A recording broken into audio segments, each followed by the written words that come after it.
but will participate through the chat as much as possible.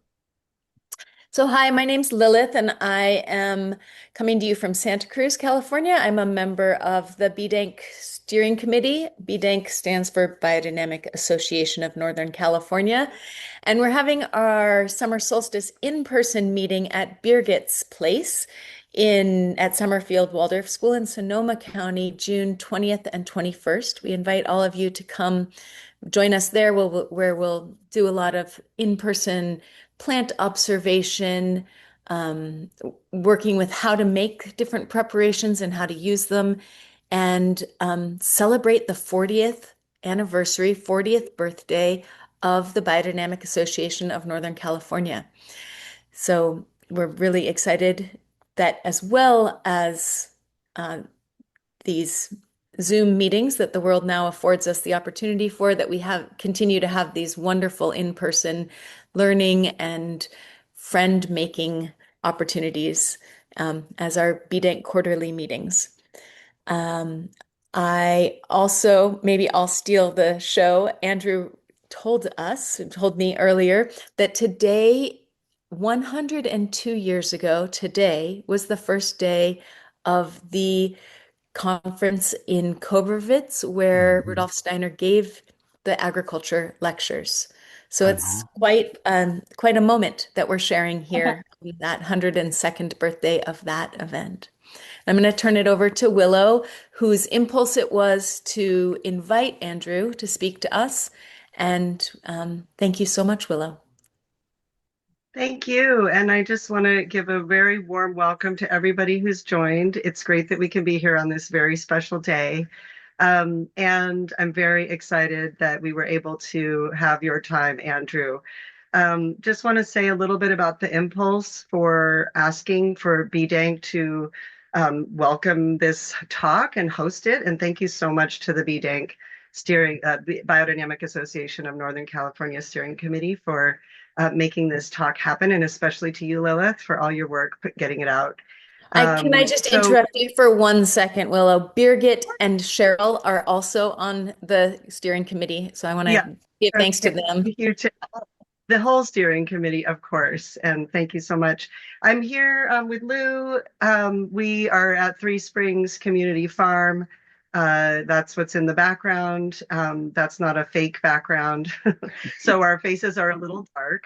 And we run a CSA farm for vegetables primarily that serves the Bay Area and Sonoma County. I'm already receiving over the last year and a half encouragement from other farming organizations, farming advocacy organizations, to consider implementing AI on our farm to make our small-scale regenerative farming more easier and more effective.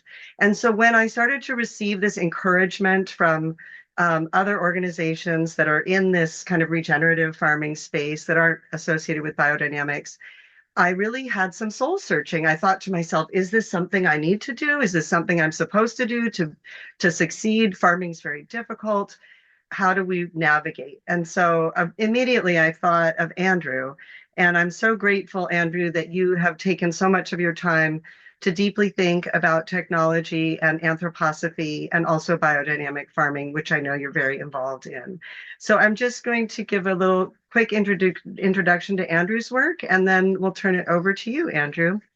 So Andrew is joining us from the East Coast, from a town near Boston, and he lives in active retirement, tending not only numerous biodynamic gardens, but also numerous not-for-profit organizations. And he's president of the Boston branch of the Anthroposophical Society and co-founder of MISTech, that's spelled MYSTECH, an organization established in 2015 to realize Rudolf Steiner's indications on the duty of the West to develop a mechanical occultism. And we're going to hear more about this in the talk. So in his 42-year career, positions he held brought him into frequent contact with the leaders of research and development for AI and robotics. And he's going to draw from that experience in what he presents today about AI, robotics, and the future of agriculture. This is why I was saying I feel like we're so lucky to have somebody who's had these feet in all these worlds.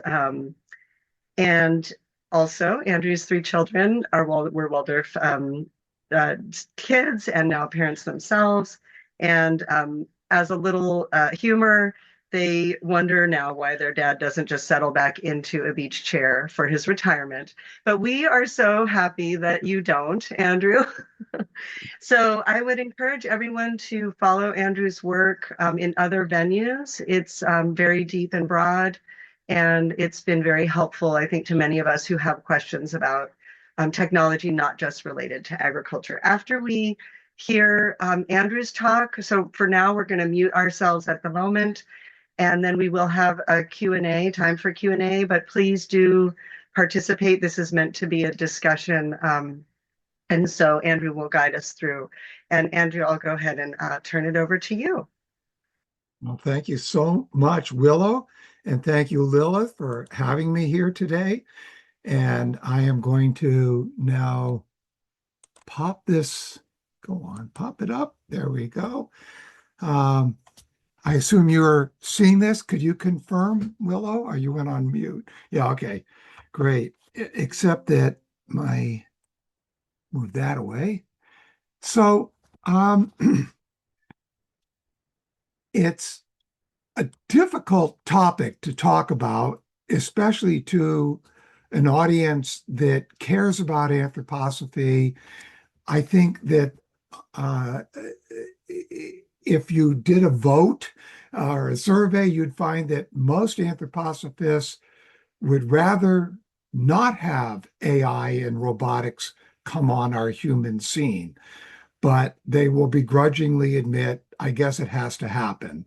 So in this talk, this very important topic, I can but skim a surface, as you can probably tell.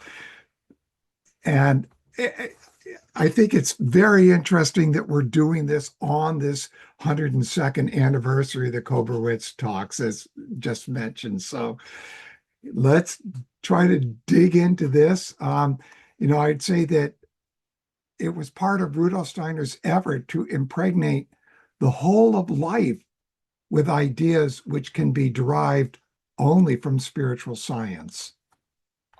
So here's an outline of what I hope we can get through.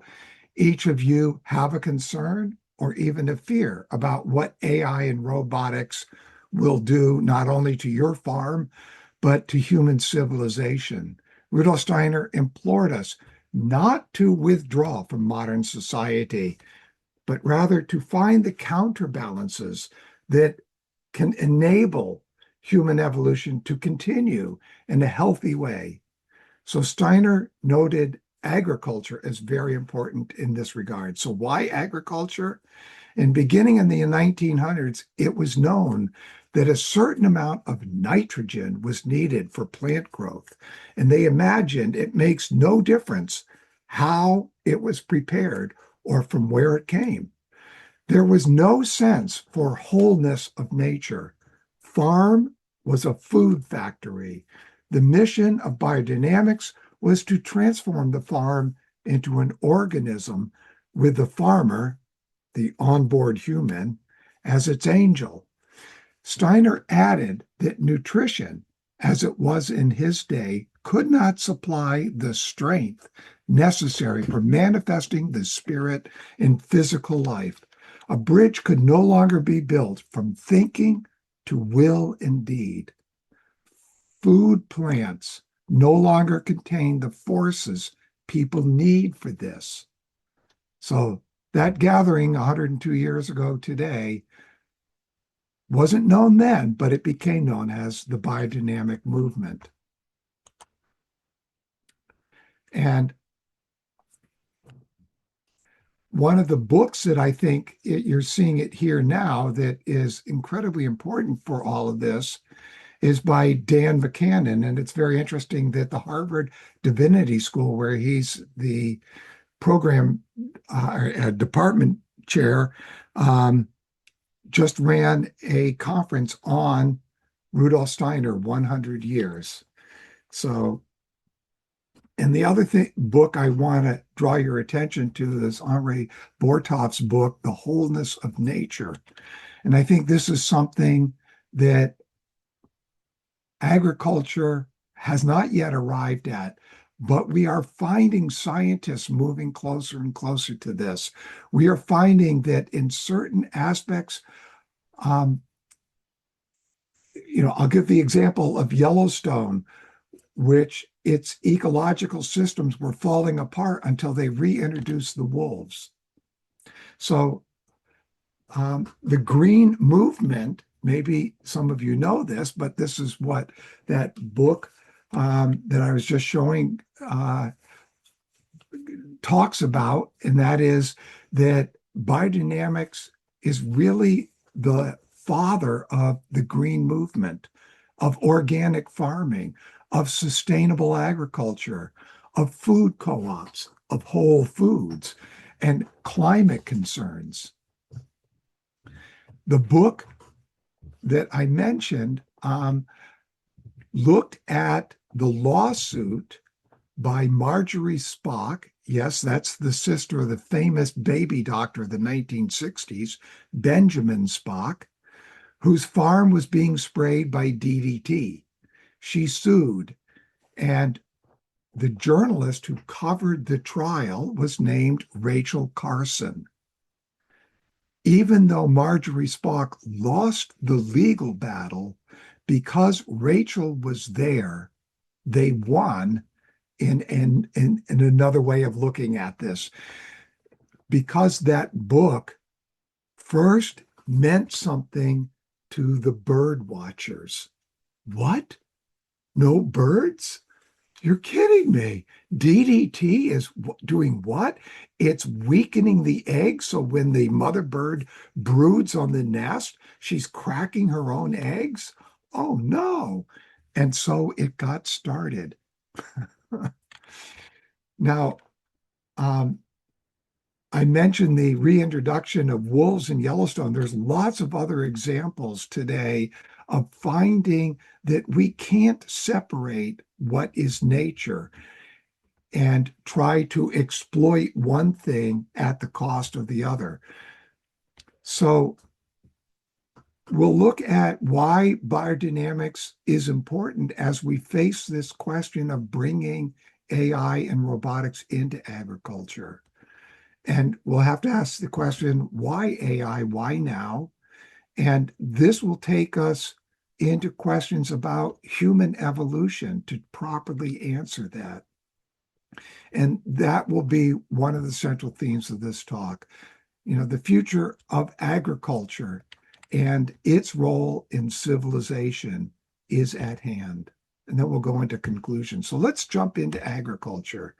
Each of you, I think, work upon a living being, that is the earth.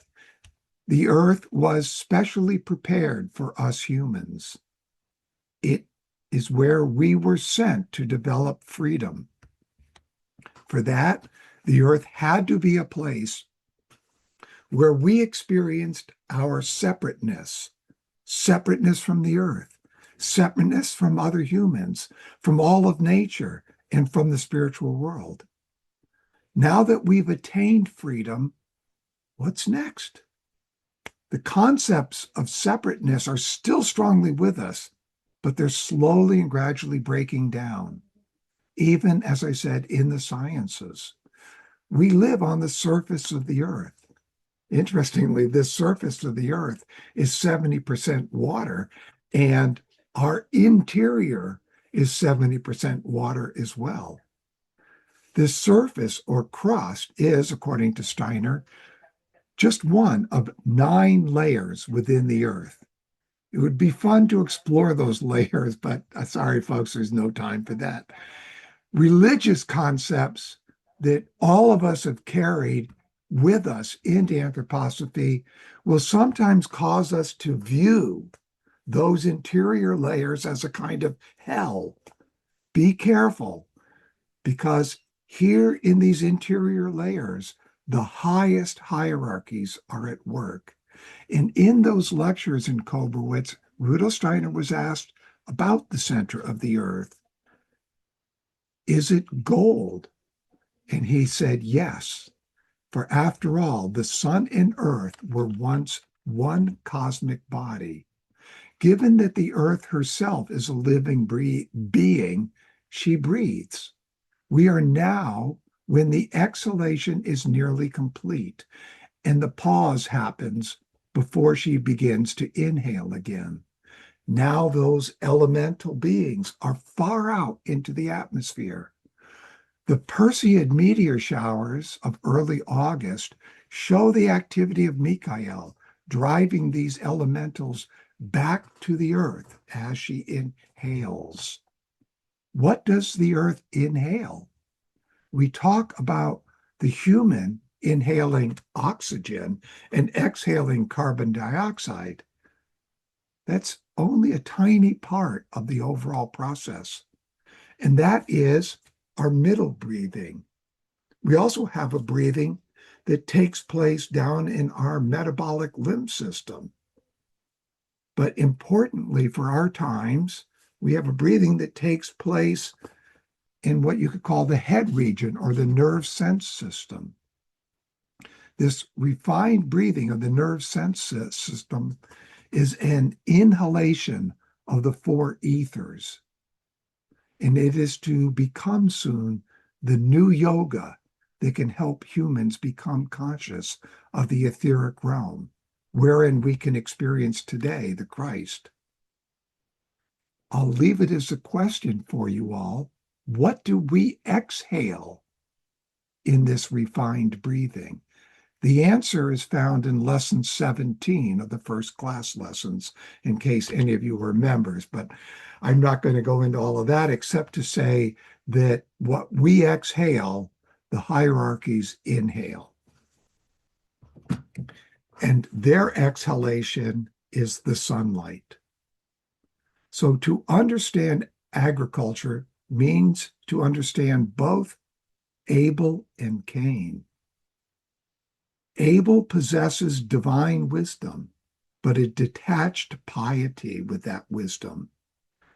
Representatives of it are the religious type who have this sense of the religion's wisdom, but lack any enthusiasm for the here and now in life.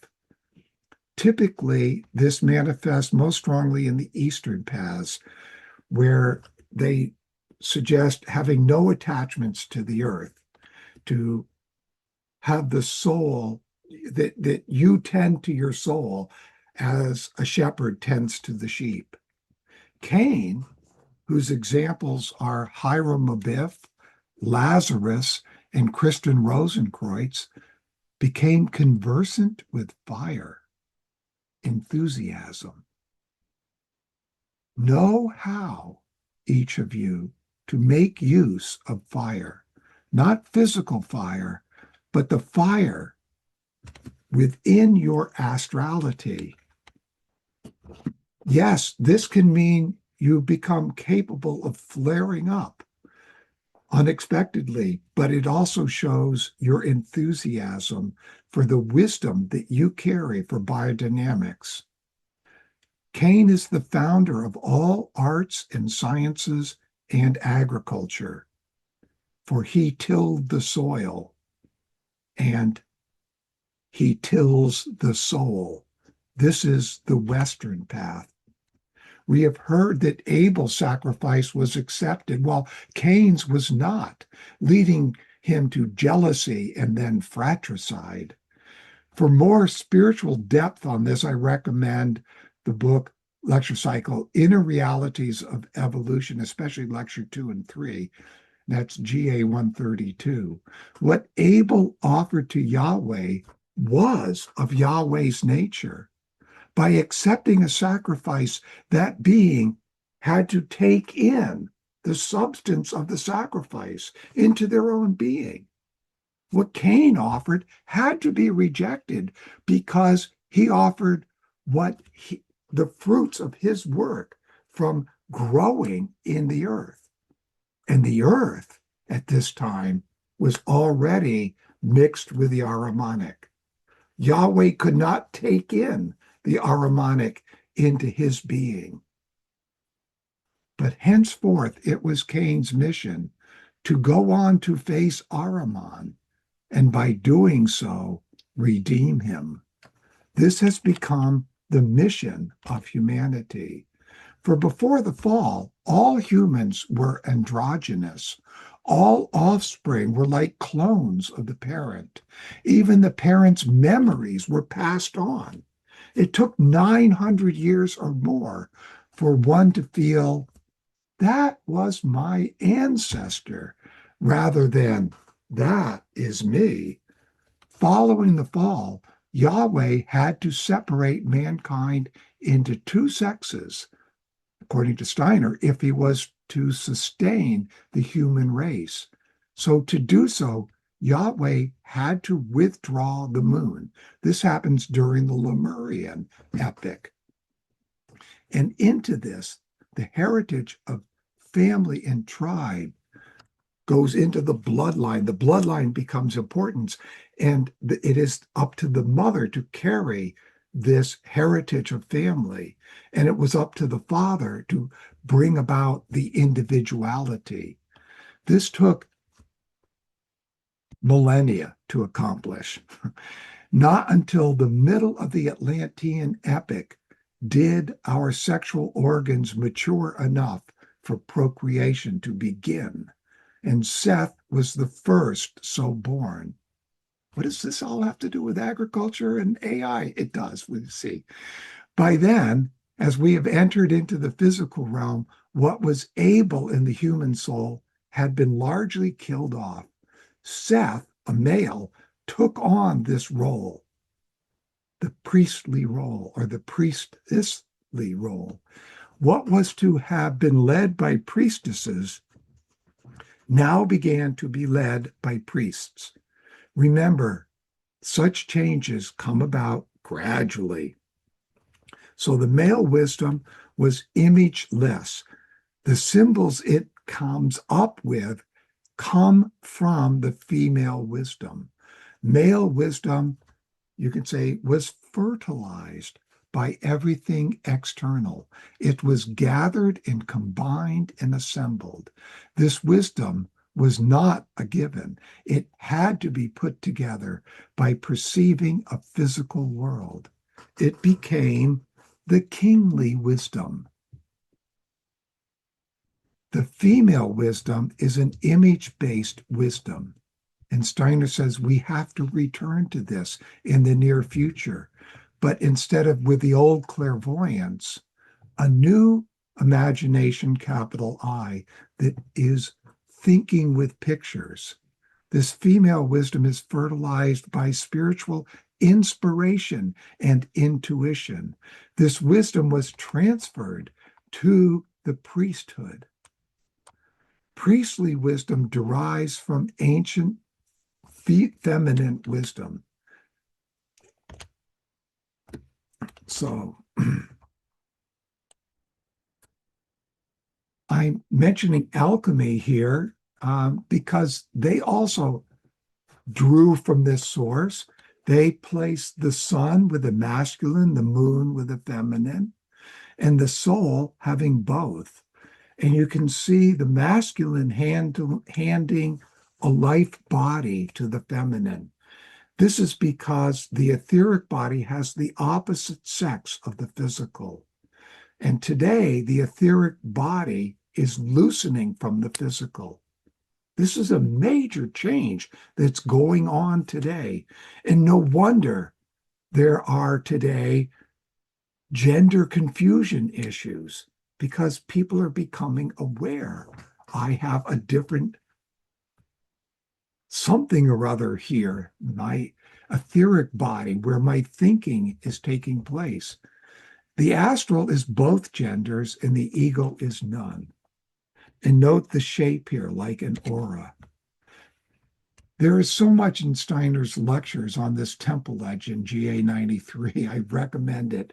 But we're not going to be able to go into all of this that I put into this slide. So sorry to tempt you with this.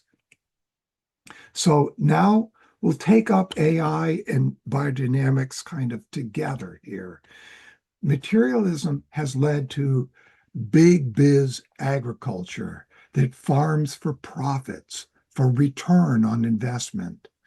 It is formula driven based on a chemical view of plant existence. The forces of life are not understood by materialism and thus ignored. It is quantity versus quality or yields. Thus, eliminate pests with chemicals and lean toward GMOs. The lessons outlined in that book, Eco Alchemy, are missing here.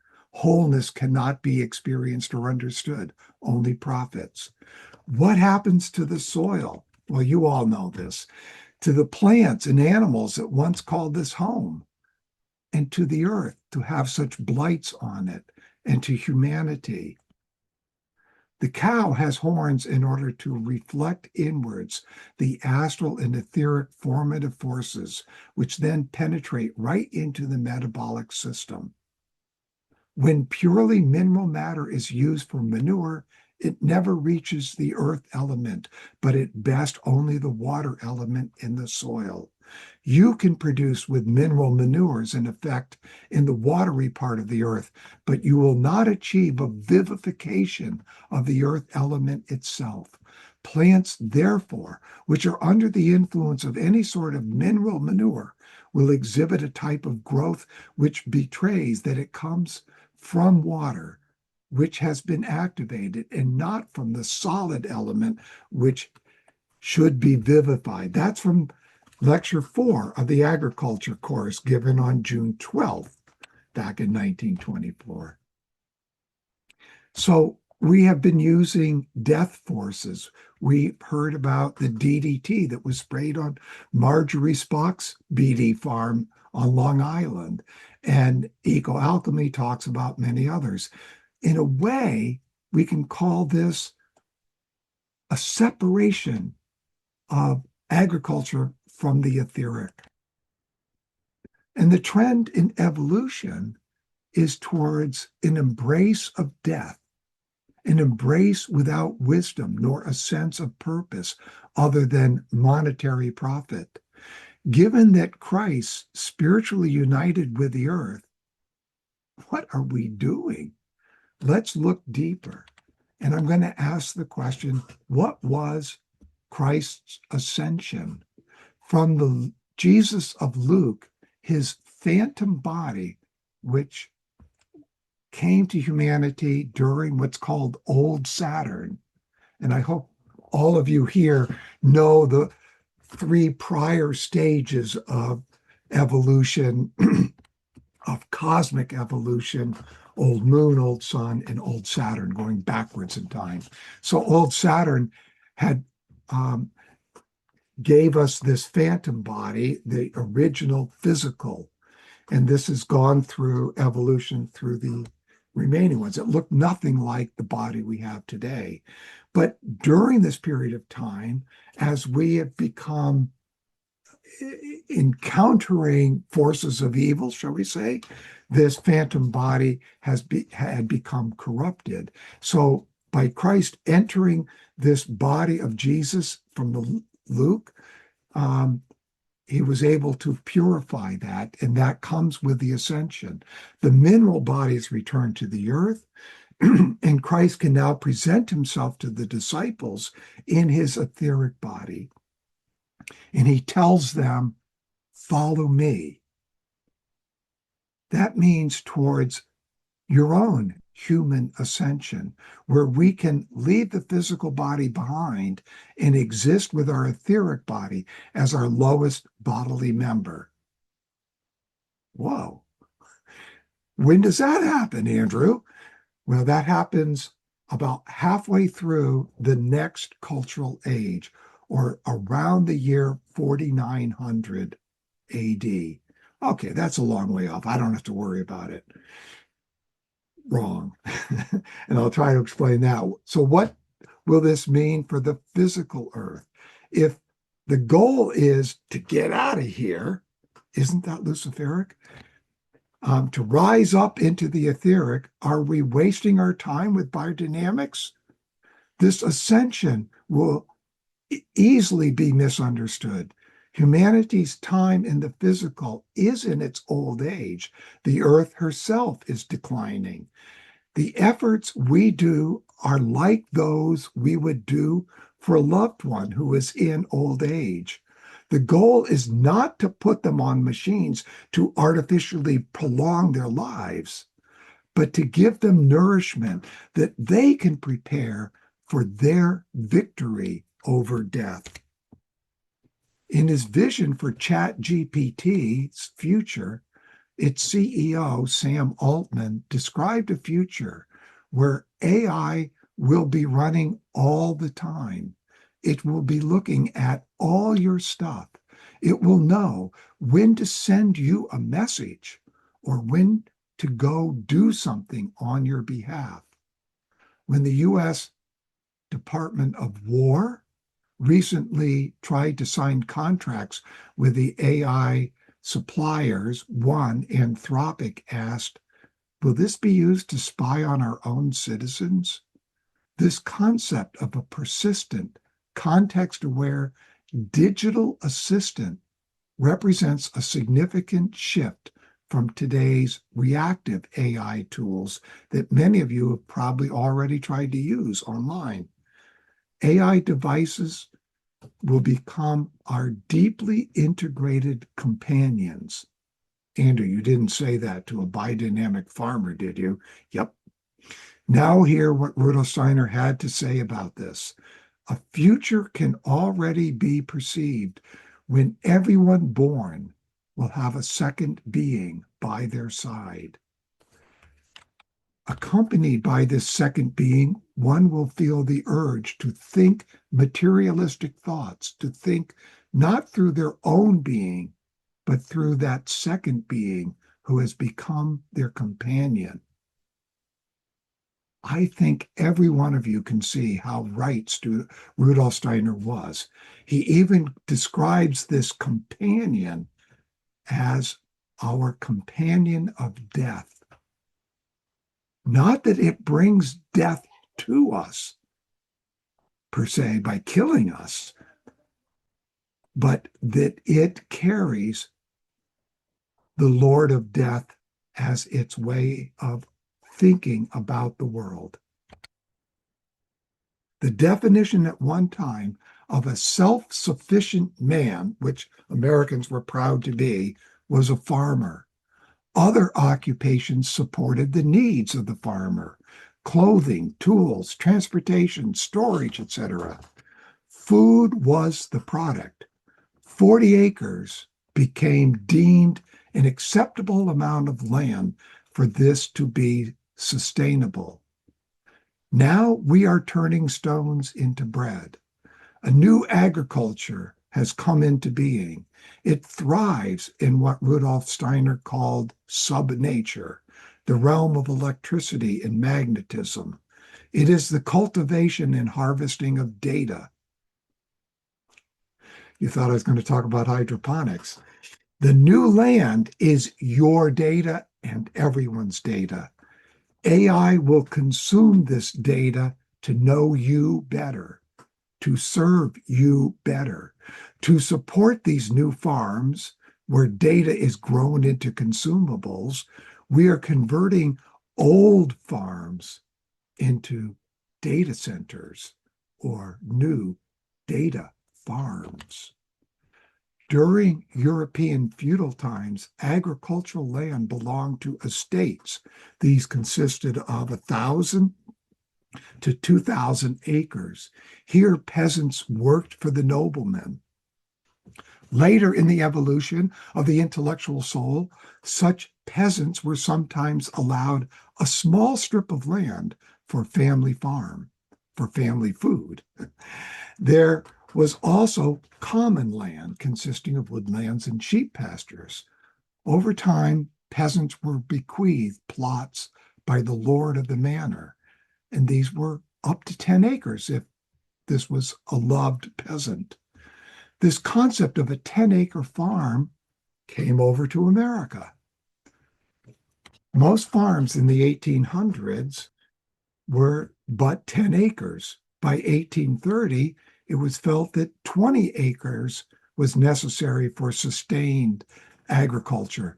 But these proved unsustainable because they weren't doing crop rotations and so on only 20 acres.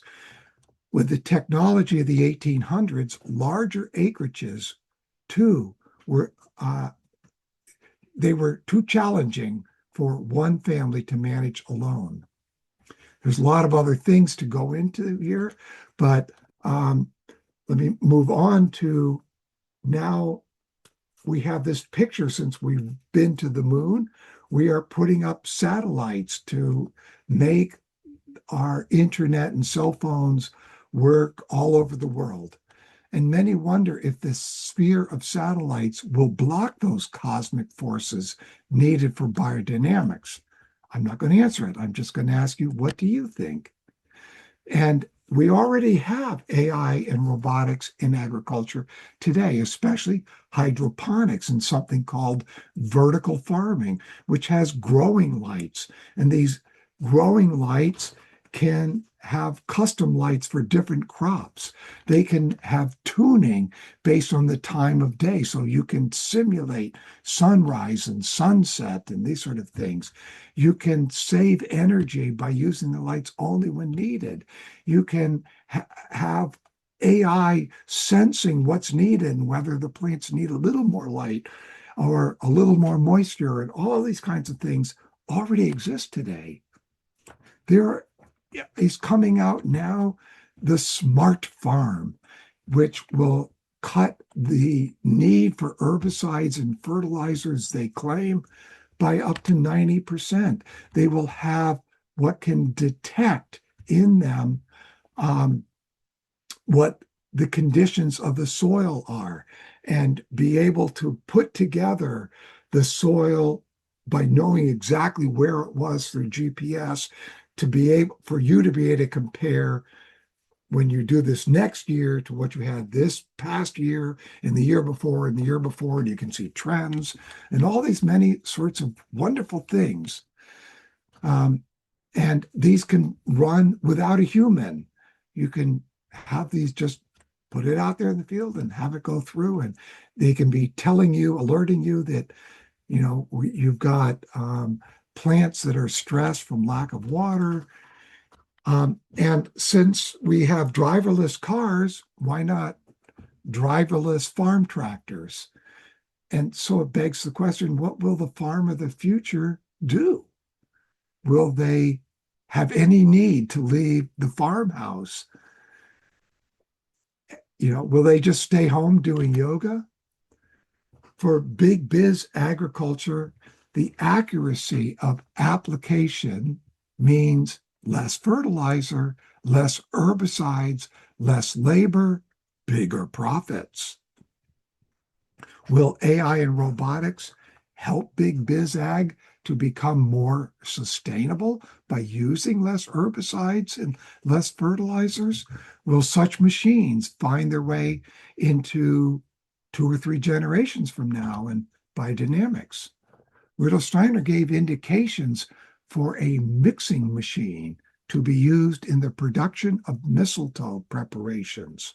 So originally mistletoe was meant to be done by hand, just as biodynamics were meant to be done by hand. I believe we have a number of farms today using machines to do the mixing of the BD preparations. So when Steiner noticed a zipper on an individual, he said, "What a pity that one of us didn't invent that." And then in his mystery dramas with Dr. Strader, he had him invent a number of things. One of these was a threaded screw, and I'll read a quote here about Steiner in mixing machines. If we take what is now, and this is for mistletoe, of course, if we take what is now in the activity of mistletoe, just a second, and introduce it directly into the human being, it changes again, too much so. Thus, An attempt is now being made to process what lives in the activity of mistletoe with a highly complicated machine that uses a centrifugal force, creating a centrifugal and radial force at an enormously high speed. And I'm sorry, this is not a quote from Steiner. This is from the people doing the research on mistletoe today. The construction was not easy, so that what is effective in the activity of mistletoe is transformed through a completely different process of aggregation, allowing us to use the mistletoe forming force in an even more concentrated way than occurs naturally, since the activity within the mistletoe has become decadent today, end quote. And then this person added, the essential thing is to understand that the use of mistletoe sap depends on the enhancement that we must apply to it, that we don't just use a simple form of unprocessed viscum, but that we need a device to enhance it. And he goes on talking about this. But it begs the question in my mind about this future and with machines in all sorts of anthroposophical endeavors. So, in the guardian of the threshold, um, we can ask, how does Strotter come up with the mechanism that he's supposedly working on? And this is explained a little bit, but not very well in the mystery drama. And although Strotter doesn't explain how his mechanism works, he does describe its purpose. The forces of technologies, he says, will be shared with everyone. All that a person will need to do to carry out their work comfortably while remaining in their own houses and performing what they needed just as they determine. Well, boy, that sure sounds like a robot with AI coming. And I'm going to just mention something here that I often mention in other categories. And you can see all these things coming that's trying to predict it about the use of vibrations and all to communicate with these future machines that will have this harmonic intelligence embedded. And that is the story of Nanobot. And just to make this brief, I suspect it'll be within about 7 years, a group of girlfriends will get together to buy and plan the baby shower for their pregnant girlfriend. And so they'll pool their money, and with that money, they'll say, let's go buy a nanny bot. This will help our girlfriend keep her job wherever she's working and still, and have this nanny bot do all of the other work. And so as time goes on, there will be some brilliant person at a town meeting who will say, we can get rid of our public schools if we buy every child that's born a nanny bot. And of course, if they move away, they have to leave the nanny bot behind for the next kid. I'm kidding about that, but maybe. And the cost of the nanny bots will be less than the salary of the teacher by a long shot. And even though we don't pay our teachers very much.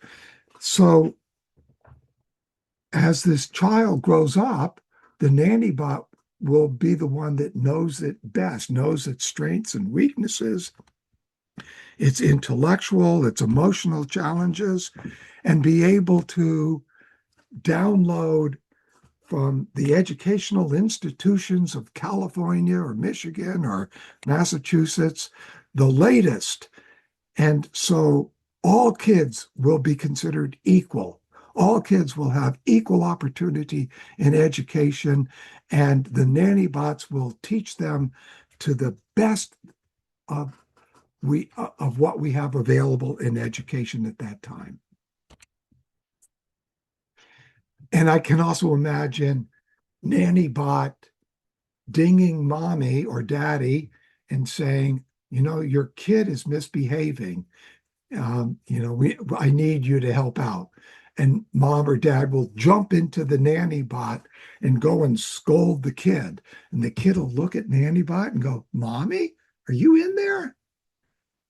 And it'll crush mommy's heart. And she'll say, "Oh, Johnny, don't ever do that again. Let me give you a hug." And what are you teaching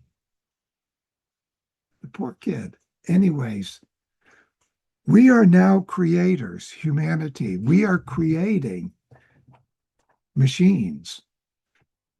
We already have had gnomes, undines, sylphs, salamanders. You know all about the nature elementals. We also have elementals of supernature. But in subnature, yes, with the help of Ahrimanic beings, we are creating now elementals of subnature. So I often give a talk about subatomic particles. And if you were to imagine looking at, and most of you probably did this in high school, you looking at some object through a microscope. That object isn't moving around, but when you look through the microscope, all the molecules were moving around. And then if you get a more powerful microscope and you look into those molecules, you'll see atoms, and the atoms are vibrating very fast. And then with a more powerful microscope, we can look inside the atom, but we don't see anything except effects. So we are projecting our models into those. And many of you have probably read over 99 point, and there's something like, a dozen nines following this percent of everything that's out there is empty space. And so why, if I put my hand against a door or a wall, why doesn't it go through it? And the answer from science is there are forces in fields. What are forces in fields, if not elemental beings? They're forces in fields. A wonderful individual, Nick Thomas, did this book, The Battle for the Etheric Realm. And in it, Nick saw,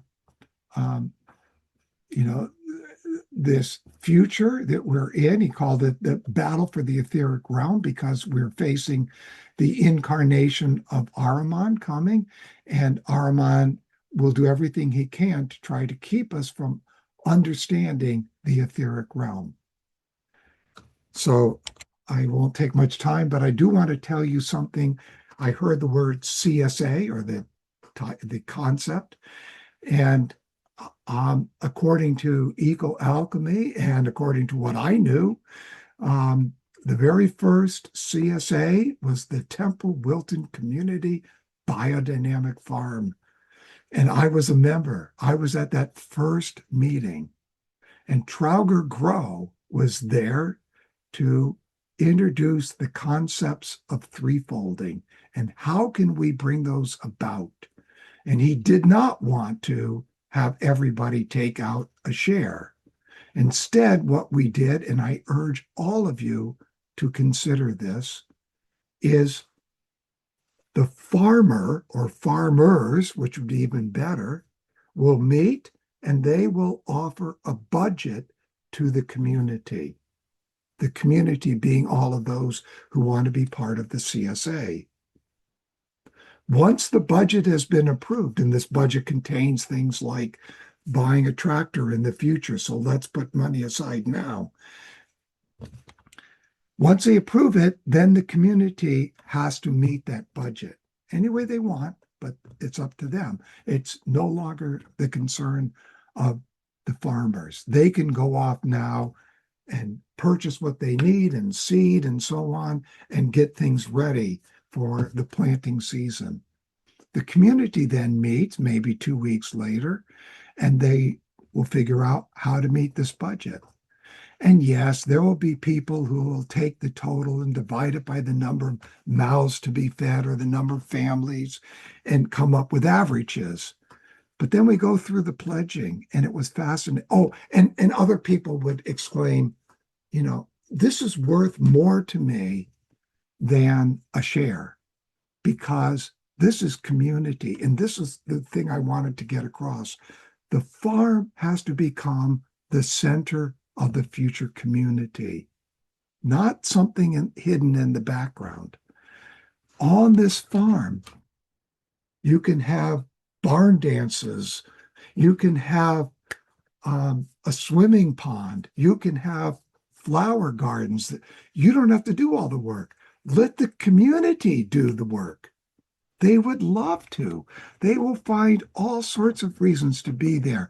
Let the schools come and do a block on agriculture, a block on biology there. And let the community come to help out with the harvest.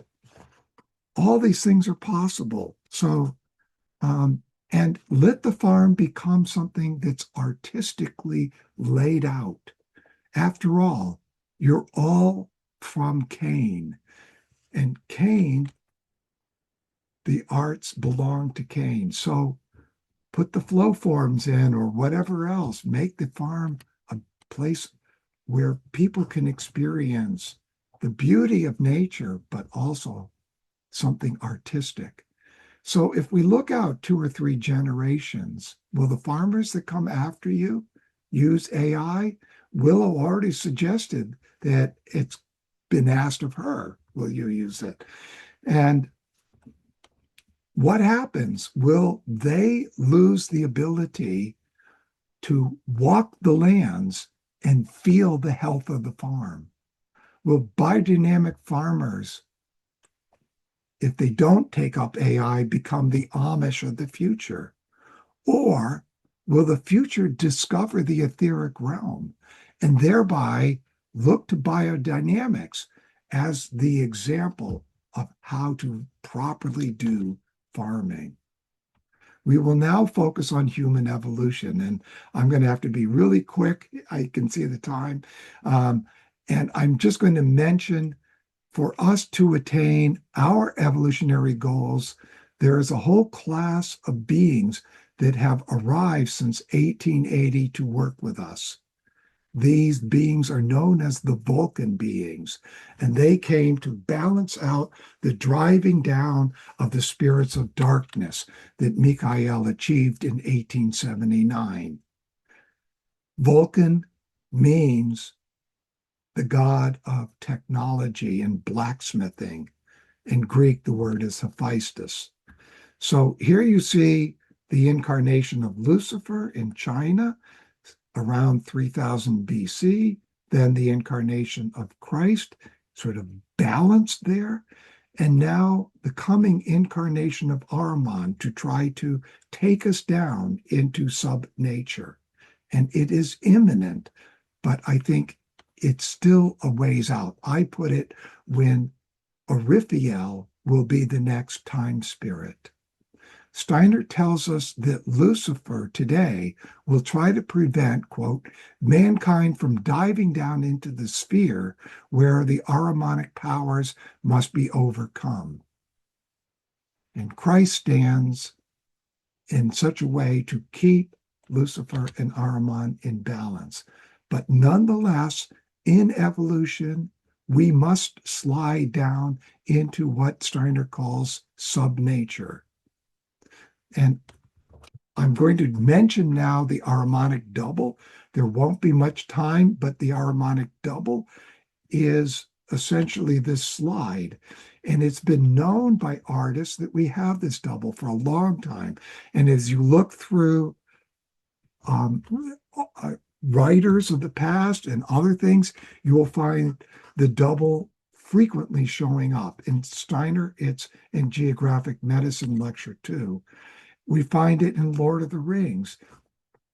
And we can say that this double has very high intelligence, a highly developed will, but no warmth of heart. No, the German word is soul warmth, Gemut.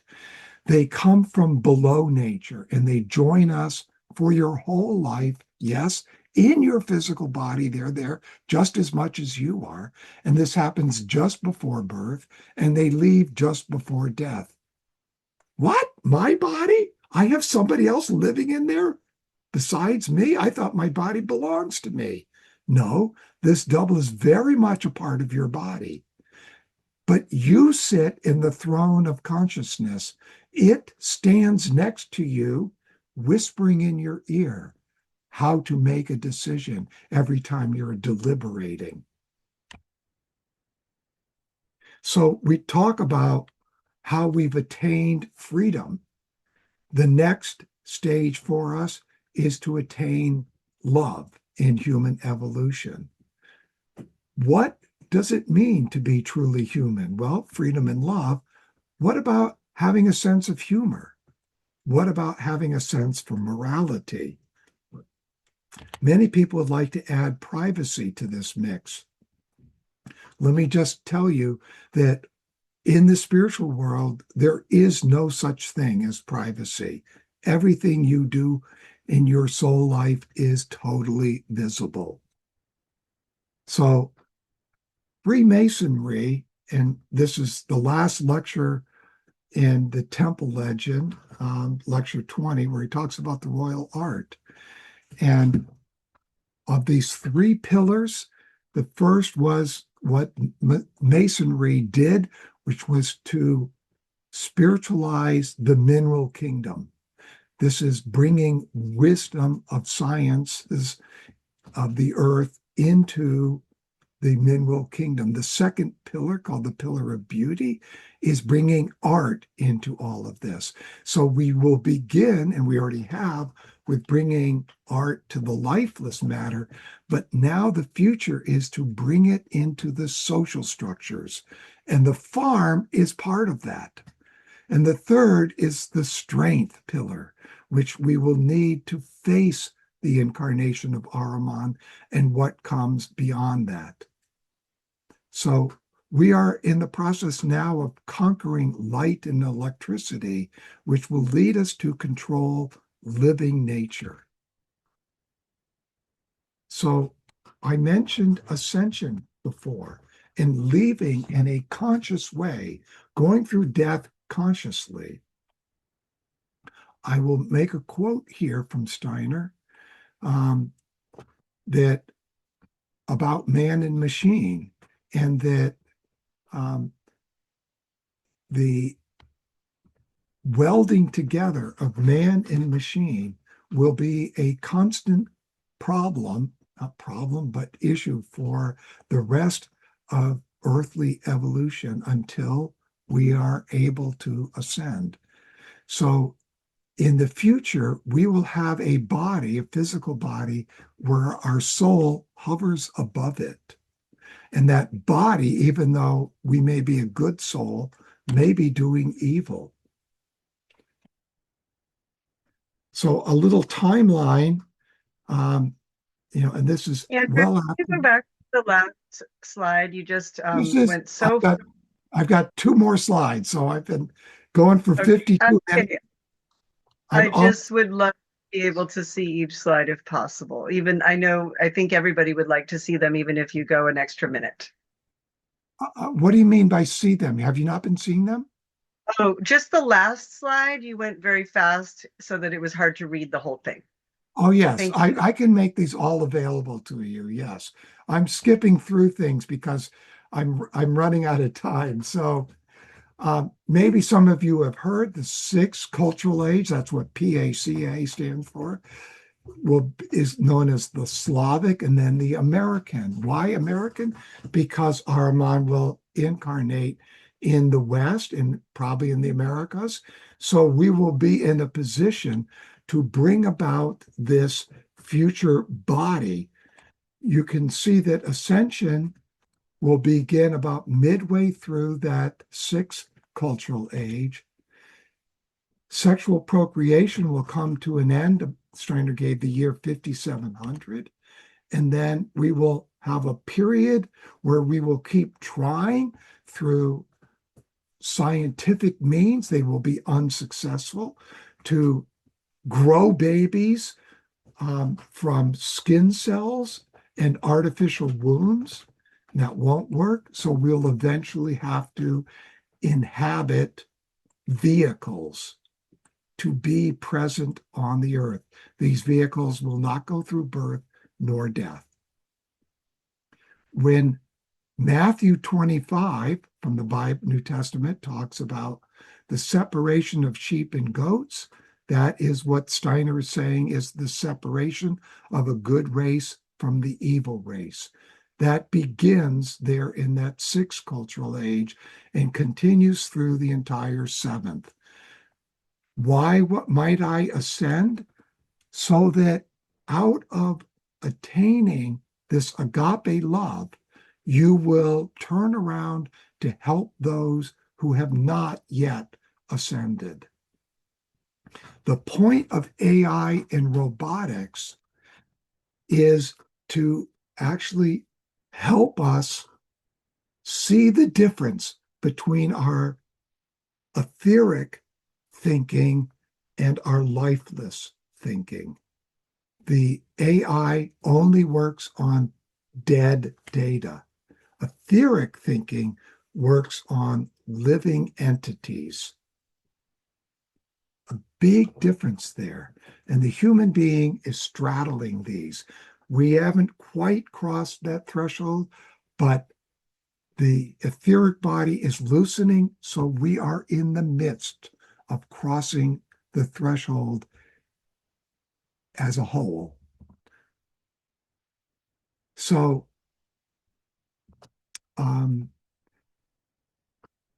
I mentioned the harmonic double. When we get farther out here, the harmonic double becomes free from us. They will create a kind of web over the surface of the earth as spidery beings. And then egotism will have grown to such an extent that this war of all against all will happen. And then there will be the second fall, and that will be the evil race being moved to the eighth sphere with all of the harmonic doubles. And I'm going to say something. This is God's mercy to create this eighth sphere. It sounds like a place of hell by some, but this is so that, as it says in the Lord's Prayer, we can be delivered from evil. Evil will go a different path of evolution to Jupiter. And the individual Mani, M-A-N-I, will go with all those beings to bring about the redemption of evil on Jupiter. Then, around the year 8000, the moon returns. What? The moon is getting about an inch further away from the Earth every year, Andrew. And Steiner knew this. He said around the year 6000, something will happen, he doesn't say what, to alter the orbit of the Earth, of the moon. Is that an asteroid, perhaps? You know, right here in Boston, just about 12 days ago, we were almost destroyed. An asteroid came down and literally fell apart, blew up, and there was a sonic boom here, and the parts fell into Cape Cod Bay, luckily. So I've mentioned ascension, I've mentioned agape. This is leaving the physical body behind. It's also wanting to be able to help those who remain behind. It's becoming conscious in the etheric body. And so we become aware that Christ in the etheric, why he said, my kingdom is not of this world. And so we become able to say, my kingdom too is not of this world. So with that, I'd like to open this up to your questions. I'll just end with a Steiner quote. The Christ will not come in the spirit if human beings are not prepared for him. How can we be prepared? Only by sensing the discrepancy between our intellectual leanings, which make one regard oneself as an earth being, and spiritual knowledge that declares, I am no earth being. Tech can free us from the demands on us for dead thinking so that we can develop new capacities within the etheric body. So now over to you, Willow, and thank you for your patience and all. Thank you, Andrew, and just well done. Thank you so much for that amazing presentation. I have so many questions and Oh, so many good. thoughts, and it's a May I stop sharing? Is that? yes, that would be great. It's a great study of mine to look at these Earth evolution phases going into Right. the rest at 6th and 7th. And I think what you brought is, to me, really, really key. So I really appreciate you laying it all out for us in that way and bringing up all these questions. I will be calling on people who are able to um, raise their hand. And what I'd like you to do is that's in the little menu at the bottom. It says react. Where it says react, you can click raise your hand. And then I'd love it if people could state their question clearly so that we can all hear it. And then Andrew, you can go ahead and respond, and maybe it'll be somewhat of a discussion as well. I just want to say at the outset that one thing that's coming to me hearing you speak is that perhaps it's not a matter of whether we're using AI or not in farming, but a matter of how much our farms are cultivating community and bringing artistic elements. I really took in that slide and that point that you were saying. And so that's just something that came into my mind. And we've been attempting to implement the CSA model that Trauger Grow and his family and his wife and the whole community implemented. So I really appreciate you bringing that. So would anyone like to have the floor? And I see, okay, I'm sorry, Andrew. I see one hand raised, and I am trying to find out who that is. This is interesting for me. It's Renat. Yes. That's my Oh, name, Renat. unmute yourself. Hi. Hi. Um, so my question is, why is Arma not already incarnating into, all that AI machinery? I'm not sure I got the question. You're saying that Ahriman's incarnating No, into. I'm asking, like you said, because from your presentation, it sounded like we're ways off before the incarnation of Ahriman. It's not Yes, happening this year or next year, right? correct. I Um, I think there's plenty of others who think differently, though. okay. So, Andrew, would you think I'll a little point. bit about why you think that Ahriman is not incarnating yet? I Yes, think is I'll part try of to my Because explain it that. feels to me that the ground is ready, the the the Armanic forces could easily incarnate into like some kind of an AI engine, right? No, Okay. and I mean that would be closer to an incorporation. But Steiner said Ahriman, like Christ, like Lucifer, must incarnate into the flesh. And so, just as the Logos became flesh and dwelt among us, Ahriman must incarnate into the flesh and dwell among us. It is critical for evolution that he do that. It's critical for his evolution. Remember, we're not the only beings evolving. Ahriman must be redeemed. Ahriman is a laggard being from old sun. He is of the level of the Elohim or Exousiai. His beings are at the level of the archangels. Lucifer's beings are at the level of angels. And so you can see this progression. Yeah. And the Azura's horde are of the level of the Archai, today's Archai. That's going to be really hard to redeem in the future. But that he must incarnate in the flesh. So And what does get incarnated into like the AI engines? What is getting there? just a second. I'm not sure I'm getting the question. Um, Uh, I think can you hear me? what they're saying is Can you what hear me being clearly, Andrew? I hear you, but it gets muddled a little bit. So, Oh, I think I can fix that. Hold on. but no, it's okay. If you just, you were saying, so What does get incarnated into all these AI engines? what does incarnate Yeah. into?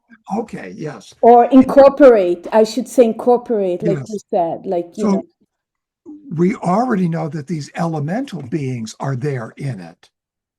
And the question then is, what other beings besides elemental beings might be in such machines and in such intelligences? Um, I hinted at this, but one of the things that Steiner brings up about electricity is that there is a, for every concept we have, there is a living entity that is the living concept of all things that need concepts. So there is a concept of electricity. It is meant to be the carrier of death. That's what electricity is meant to be. We put up the wrong concept. When you took some course, maybe physics in high school, you were told that in this wire, electrons are streaming down, just like water streaming down plumbing pipes. It's not true. It's not how electricity goes. In fact, we don't know how electricity gets from the power plant to your electric light bulb.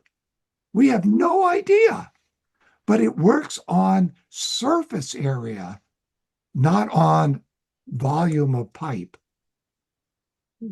Very interesting. It's on squares. But as Steiner pointed out in his time, we're going to have to put a negative sign in front of that square. Square is surface area, by the way. And so Steiner was already talking about imaginary numbers or complex numbers long before the electrical engineering fraternity came about with this. Steiner also was talking about the whole realm of possibilities for quantum physics long before the quantum physicists talked about it. So, what I'm yeah. trying to get at is yes, there are all sorts of elemental beings at different levels, up to the archangels that could be entering, robots, even. Mhm. But for their redemption, we should look forward to that. For us to be able to bring about as Manichaeans, I we should, want to say not on my back. I don't yes, want those exactly. beings. I want to tell you that when I gave this lecture a good 20 years ago, I had people telling me, I do not want to incarnate if that's the future.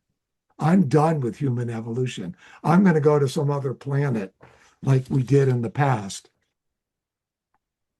Renat, excellent question and excellent points. I think it's a very interesting situation for all of us because we came at this time and place to do the work of becoming human beings at this time and place. And Right. so, in a way, this is our task, whether we think we want it or not. And so we're struggling with it. And I feel that struggle too, Renat. I also see that Lilith's hand was raised. And then I also saw that Thea had her hand up as well. Maybe that's still present. It's down now. So if we could go to Lilith for your question. Hi, Lilith. Hi. It's actually I've been in touch with Kaya, who we have here. She's Good. visiting us from China. Jingwen is on the screen, but Kaya, just in a chat, um, she brought that she previously created a poster project called AI OT. AYOT. It's a pilot for Demeter biodynamic knowledge continuity based on a Demeter certified biodynamic farm in Yunnan, China.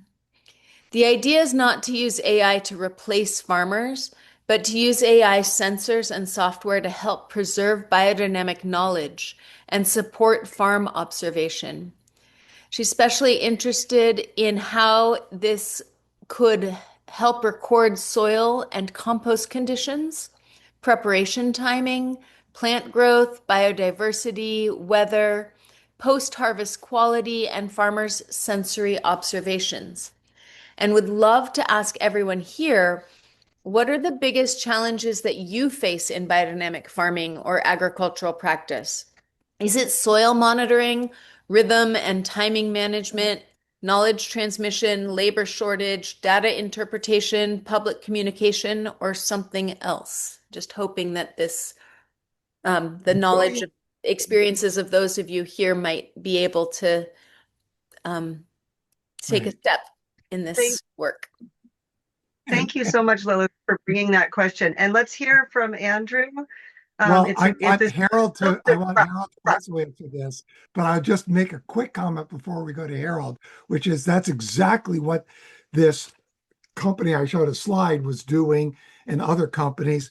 And the question that I have for all of you is what can you come up with for a measurement that says this field needs this?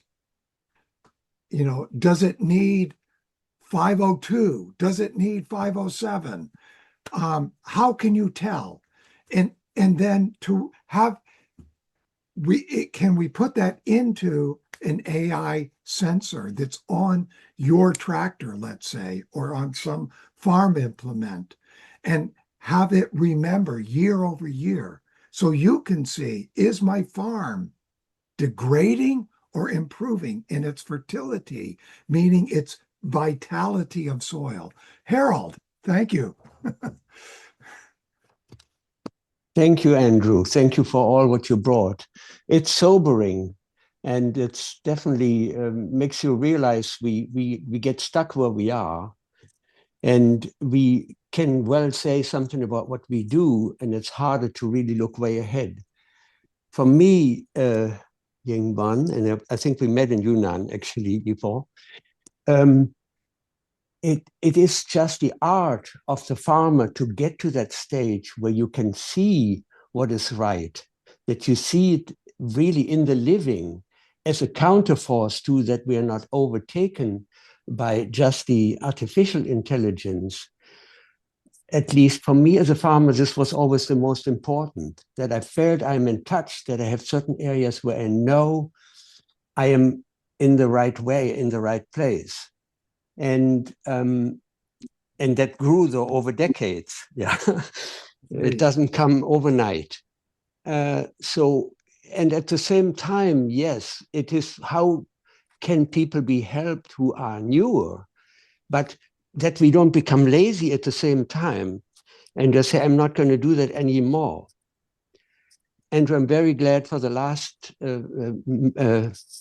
sentence that you said before, that something becomes free in us, what we hand to the machine, that we still free new forces in a way for us, or even more focus on what is truly human and what only we can do, and kind of elevate what otherwise will fall even more down. And I'm reminded of the last of the leading thoughts of the Michael Yes. mystery, sort of that we have to rise above nature, or as we enter more and more into sub-nature.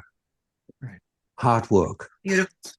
Thank you. Is there anyone else who would like to reflect on what the question, the wonderful question that Kaya brought, and that Andrew and Harold have again evolved this conversation?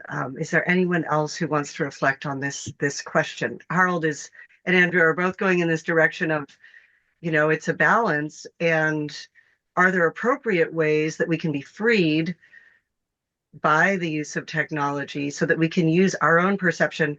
It brings to me what your slide, Andrew, about this battle of the etheric realm. And so how do we become better perceivers of the etheric and make sure that we're spending our time on that as biodynamic practitioners to learn to cultivate this sense for the etheric? But I would like to hear, and not, that can't probably be taken over by AI, is my I'm postulating that maybe that can't be taken over by AI. Does anyone else have something to contribute at this time?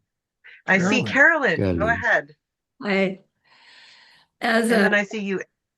as an educator, us old school educators anyway, always talked about multiple intelligences by Howard Gardner and how everyone has a different learning profile. There's mathematical intelligence, visual spatial, there's kinesthetic, there's naturalistic is one of them.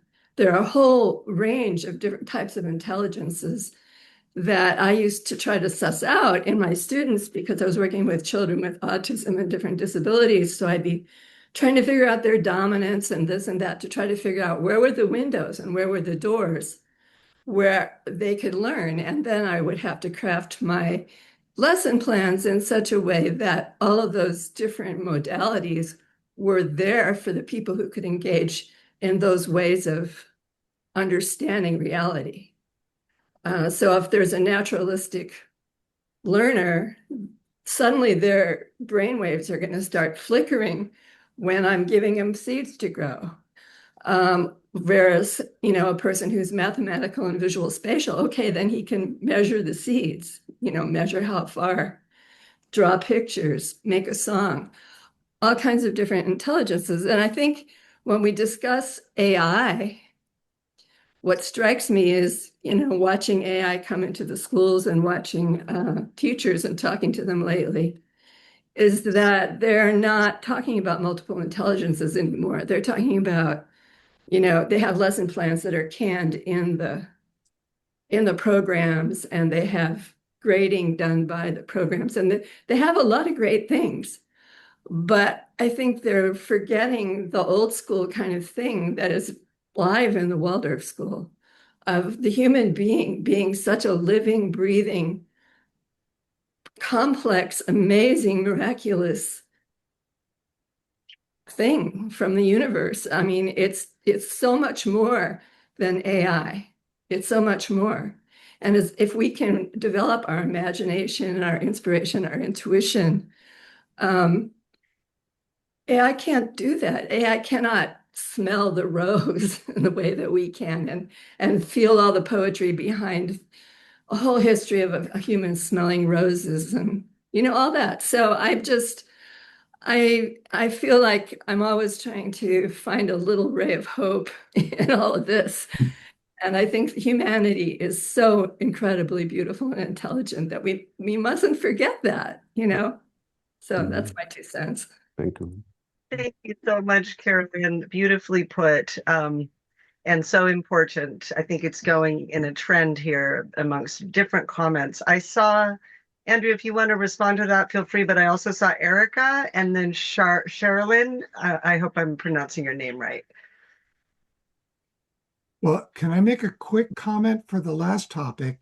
That's just, I don't know if any of you do any of the crystallization methods, the drop method, or some other method that tries to make visual what is going on etherically. That's, we would have to, if we're going to use AI for these things, have it come into the physical realm, unfortunately. And that's what Harold was talking about. It's not the art in a sense. You can't bring that to an AI machine. Yeah, it can draw nice pictures and it can not make up, it can mimic music, but Yeah. So Cheryl Ann, I think you're next, right? I'm sorry, or was it Thank the, Mhm. Erica, and then Sherilyn, and then I see Thea. So we'll oh, just go in order.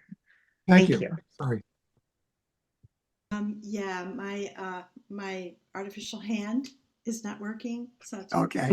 natural hand, which I I love. still recognize you.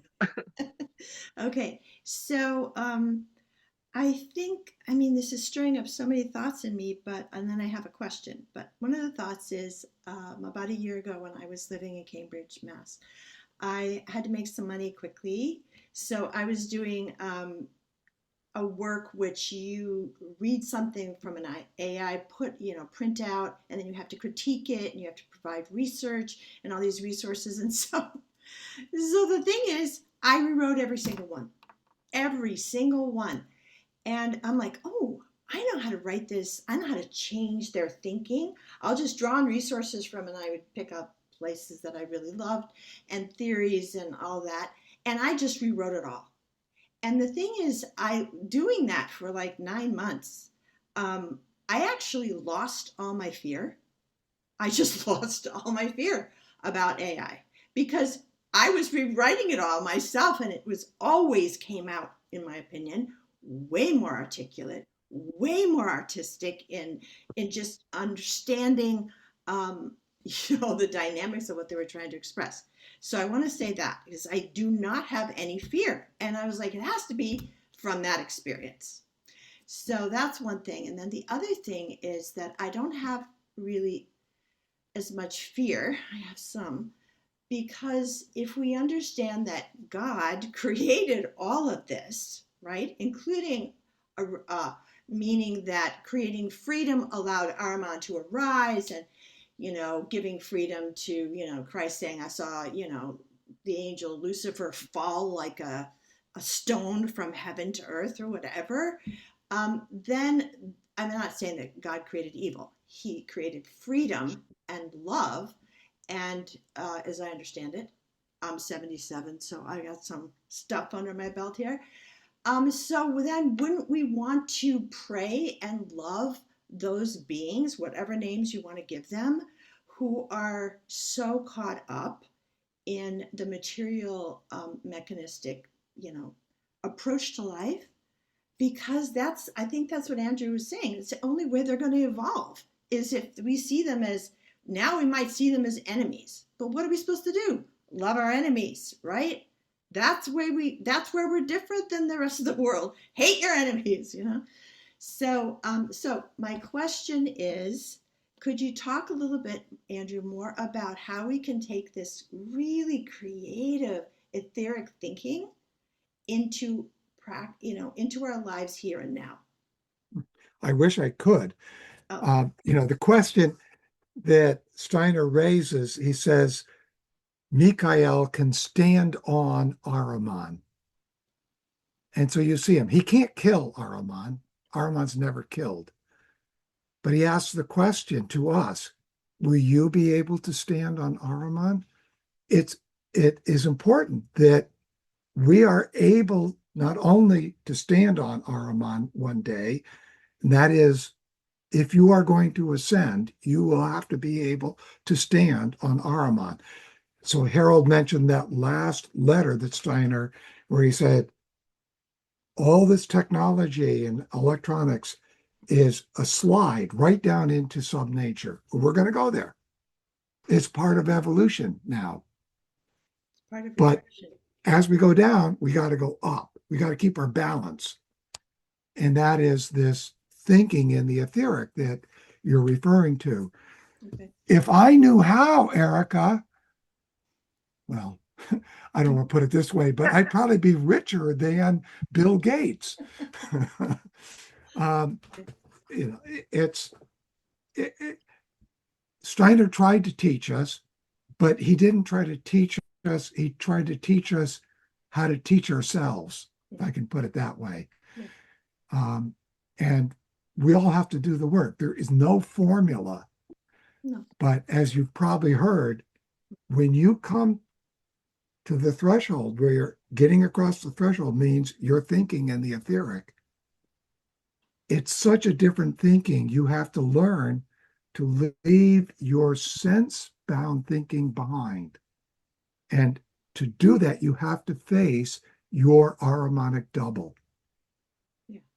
And you have to see what a part of your soul life it has now, how much it's influenced the way you think, the way you feel, the way you will. And all of those have to be overcome before you're allowed Yeah, across the threshold. Yeah, and I would just it's say within in you. response to that, if I could just say one quick little thing. I Okay, think quickly, please. if you look at the piece of art that's in the Western tradition, Western Christian, which is Saint George, like with the having this big sword and the dragon is going Right. right. Many Christians still believe he killed the dragon. It's not about killing; it's about subduing, but not harming the other, so that that other can be redeemed too, through, of course, our own struggles and our own love. So I just wanted to say that. Okay. Thank you, Thank Erica. you. There's more to that whole story of who St. George was and killing the Yeah. dragon versus overcoming the dragon. But that's another story. All right, back to you, Lila, to get the next. Pertinent. Thank you so much for that beautiful sentiment. Sherilyn, and then we'll go to Thea. Apologies if I said your name wrong. Oh, it's Cheryl Ann, but that's okay. Well, I just wanted to say that I see this whole future with AI in terms of humanity. It's sort of like a struggle between this intellectual, earthly bound, mechanistic thinking and its counterbalance is something that Rudolf Steiner, initially talked about in microcosm and macrocosm back in 1910. And he talked about the development of what I would call etheric thinking as heart thinking, thinking with the heart, because it's this whole feeling realm of humanity. And that has to counteract and balance this whole mechanistic thinking that we're going to have challenges with going forward. And yeah, I think etheric thinking is really, for me, is heart thinking, Andrew. That's what I wanted to say to you. So Develop I heart thinking through his exercises and his training. so you've seen the picture of where the etheric heart is in the future. It's physically, if we were to draw it, it's up here. Today, the etheric heart is here. So something changes dramatically as the etheric body loosens. And so what I was calling etheric or living thinking is, as you're pointing out, another name for it would be heart thinking. But what does the heart do? The heart is the great regulator. It's the great mediator of everything in us. So it maintains our temperature everywhere. It maintains our oxygen and carbon dioxide and all the other um, things that have entered and passed through our bodies. And I don't know if you know this, but when you are thinking or you're listening, you're creating salts. You are precipitating minerals while you're doing this. And your heart has to clean that all up. So, yeah, it's hard thinking, but hard thinking is hard to do thinking. We're not there yet. And we will get there. So I don't want to, but absolutely right. It's all of that. Thea, I guess you're next, right? Yes. Hi there. Hi. Yeah, I'm excited about this talk about the etheric thinking. And although I might not be on target, I do believe that if we practice this, will actually help us develop the organs for the more sophisticated etheric thinking that you're talking about. And that is what we're called on to practice as Waldorf teachers, which is to create, take data, which is harmonic, it's cold and unfeeling, and those could be facts, if you will. And we take all that, create a story, and a very accurate story, but something that others, yourself and others, can actually warm, and that's enthusiasm and interest, and actually live into it. It becomes alive because of our own attention. The other thing I think that's interesting that kind of came to me, and it's a really unbaked thought, but with this regulation, when we do form these etheric pictures, they go into our etheric heart, but also what joins them there is lawful movement, and those then can join for the child's puberty, so that ideas become ideals. That's a little bit of a snippet there. So I think that that may not be exactly what you're talking about with etheric thinking. I think it's more sophisticated than I'm talking about. However, I think that if we practice those basic foundations, that will actually develop the organ of that, and we'll find like, oh, there's a more sophisticated way of doing this, or we just become more sophisticated. So, but I recently raised my hand because when Ahriman incarnates, it suddenly occurred to me for the first time ever, oh, does Ahriman incarnate in human flesh? Question mark. Or is it indicated that it's actually going to be in a human form? So if not, like dot dot dot. So that's my question to you. It is human flesh. And there is a question, is he born into it? Lucifer was not. Lucifer came when that entity was 40 years old. Christ came when it was 30. And so there's a big question, does Ahriman come when its entity is 40 or 20 or 30? But it's probably one of those three. And of course, nobody knows.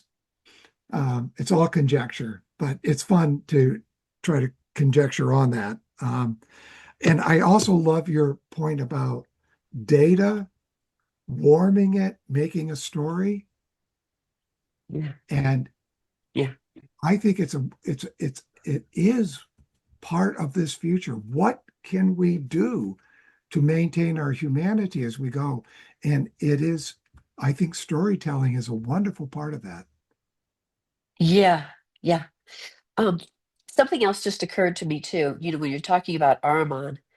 And that is the language is changing around human beings and human functions. Like just in the news right now, the legislature in New York State has changed the wording of mother and father to gestating person and um, whatever, I forget what the other one is. But it's so interesting too that they chose gestating, because what's happening now through the confusion about sex and things like that is this road is being paved towards transhumanism and the ability to reproduce humans, if you will, like the human body, but not with the human body. The humans are getting deconstructed to essentially a combination of parts. So the actual wording isn't a birthing person, for example, it's a gestating person. I don't know. So not necessarily to veer off in this other direction, but it's very Ahrimanic. And I just wonder about things like that. So Well, I'll mention something else that was just in the news, but it's been in the news for about a decade, and that is, can we use CRISPR? Do you know what CRISPR is? To do editing of your genes. Can we go into an embryo and edit its genes to take out the undesirable ones and put in desirable ones? and, yeah. I'm sorry, I'm only laughing because it's at the beginning of life and the end of life too. Like Canada has this program now made. And they're advertising made to younger and younger people. You can end your life. Just walk in. It's a 20-minute interview and then we'll inject you. It's like, it's horrifying. I mean, I'm laughing, but it's just because this is so ludicrous. It's so far from human. And what you're saying is going in to edit these things, which we know sometimes these travails are the most tremendous gifts that we encounter in life. I, Say someone's defects here. I'm going to go out on a limb here and don't yell at me, but a lot of the teenagers who Willow's coming back, let me admit her. A lot of the teenagers today are um, who are declared to be autistic are meeting through what's called telepathic tapes. They are meeting in the etheric, doing Zoom meetings without Zoom. This is what is coming in the future. Steiner said we will eventually get to a point of realizing we don't need this technology to do what we're capable of doing when we develop etheric awareness. And they're already doing it. Wow. Yeah. Hello, welcome back, Willow. Erica, I'll call on you since Willow's not here to call on Thank And anyone. you. just I before got we A real cork in continue, it. I got booted, and Okay. I You're breaking up, Willow. Willow, we can't quite hear you. And yeah, my question back to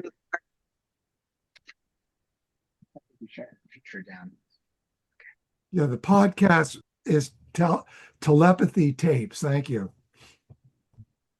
You can see that in the chat. Thank you. Now can I respond? we're already about 15 minutes past the time that we Oh, were wow. intending to go. Okay. Erica, I see that your hand is raised. Do you have something quick that you'd like to add, or Yeah, are you I ready to think wrap it part of up? the challenge here is when I was in Cambridge 9 months ago, I met with a very young scientist, very gifted, working in a lab at Harvard. And I said, "What are you working on?" He said, "We are working on the exciting project of figuring out how to go into cells of a fetus so we can destroy the the the DNA that produces autism." So I just want to say that's another facet of this whole struggle that we're up against. And when I said, "Well, I work with autistic families and their children," and he was just in shock. "So you would like them not to be present on the earth?" And he goes, "Well, that's the whole point of our research." And it was just this disconnect between humanity, the human being, and their research, right? So I'm just saying it's already here, this confrontation of how do we become truly human with what we're doing in the lab. So that's it. Wonderful, everybody. I think you're right. We got to close up, though. Great. Thank you so much for your presentation, Willow. I don't know if you had anything you wanted to share to close. I just put a little point in the chat if somebody else might read it or respond to it because we're having tech issues. Okay. Yeah, you did, but we got through it. Yeah, sensitive crystallization, all that kind of stuff is stuff that I'm hoping that, we can figure out how AI can track that if we can, or something similar. Well, thank you so So much, Andrew, for your presentation. And I'm just, I guess, hearkening back to the 102 years ago today, what a gift it is that Rudolf Steiner was ready to answer these questions that were really practical questions about what is it that we can do to transform our to offer something that human beings can really reach to freedom, can become free, that there's this nutrition that we as biodynamic practitioners can work to create here on earth through our practices, through working with the nature beings, the elemental and hierarchies, and inviting them into this practical earthly activity of farming so that we're able to take our next steps as spiritual human beings here on earth. Um, I appreciate all of you being here and hope to see you in person. And June 20th and 21st will be at I have Summerfield one thing, Waldorf just School. one last thing also. Harold Hoven is going to be one of the panelists at this year's MISTEC conference, speaking on biodynamics and becoming aware of the etheric realm. We have to be talking about this together, Andrew, a little more. You got a good preview from tonight, that's for sure. Thank you all. Thank you, Andrew. Thank you so much. Thank you so Good much, night. Good night. Andrew, for your presentation and everyone for attending. It was wonderful. Thanks, Paul. Thank you. Thank you. I know.